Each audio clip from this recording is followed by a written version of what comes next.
বাংলাদেশ এখন কোরআনের উপদেশ নেই, এই দেশে আছে শুধু বাবার উপদেশ, মুরব্বীর। আমার বাবা এই বলেছে এই বলেছে।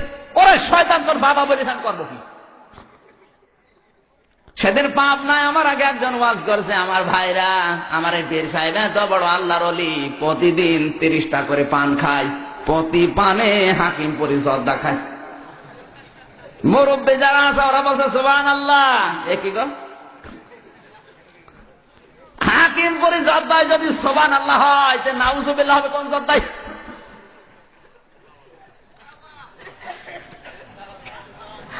মানুষের একটা কমন সেন্স নেই। আরে ভাই, ওয়াজ যদি শুনতে চান কোরআন দিয়ে শুনবেন। আমি বরিশালে লেখাপড়া করেছি, ওই এলাকা আমার পীর আরো বেশি, ঘরে ঘরে পীর, মহিলারাও পীর, মহিলাদেরকে পীর মা বলে ডাকে।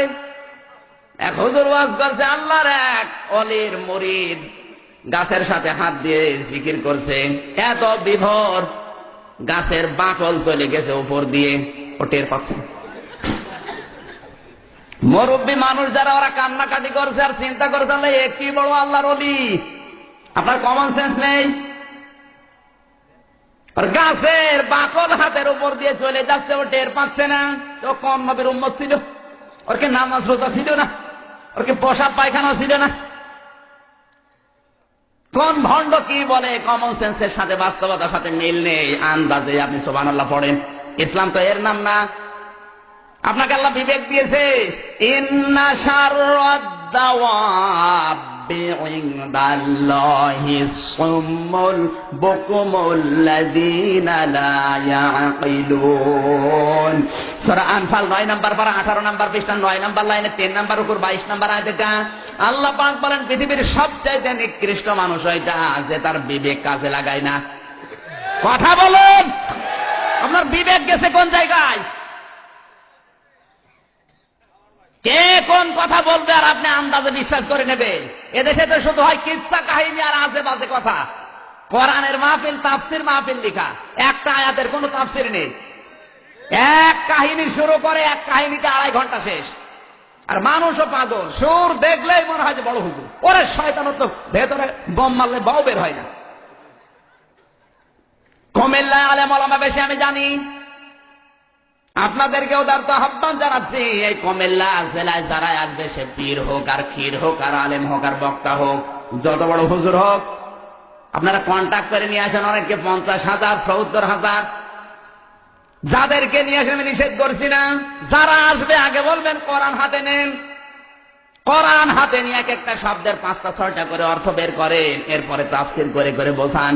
ওই বাবার কিচ্ছা কাহিনী শোনার জন্য রাত জেগে বসে নেই। কথা বলুন, পারবেন না?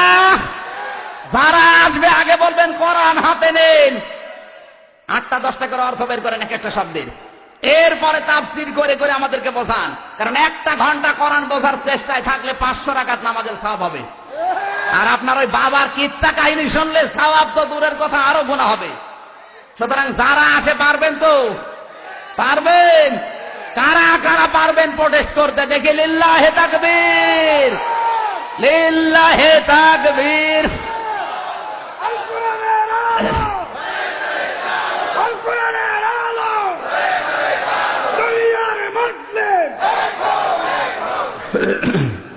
কষ্ট দিয়ে ফেললাম। জিকিরের অর্থ আল্লাহ যখন নিজে বললেন উপদেশ, সুতরাং উপদেশ হবে কি দিয়ে? জোরে বলেন। কোরআনের উপদেশ দিলে যাদের ভেতরে আল্লাহ ধমকের ভয় আছে, ওদের কাজ হবে। সোনা যদি আপনি সারা জীবন আগুনের ভেতরে রাখেন, কিন্তু গলবে না, লাল টক টক করবে। সোনার উপরে কেউ যদি সোহাগা ছিটিয়ে দেয়, পানি হয়ে যাবে। কথা বলেন না কেন?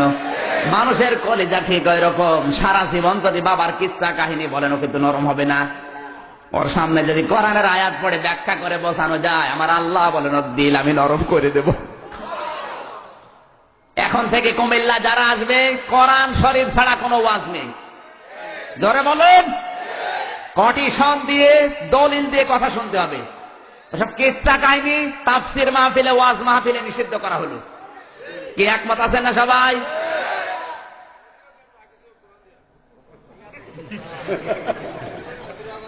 আপনাদের এলাকার ভাষা আবার আমি অল্প বুঝি। 10টা কথা বললে আমি 2টা বুঝি, 8টা বলি হা হা, কি করব?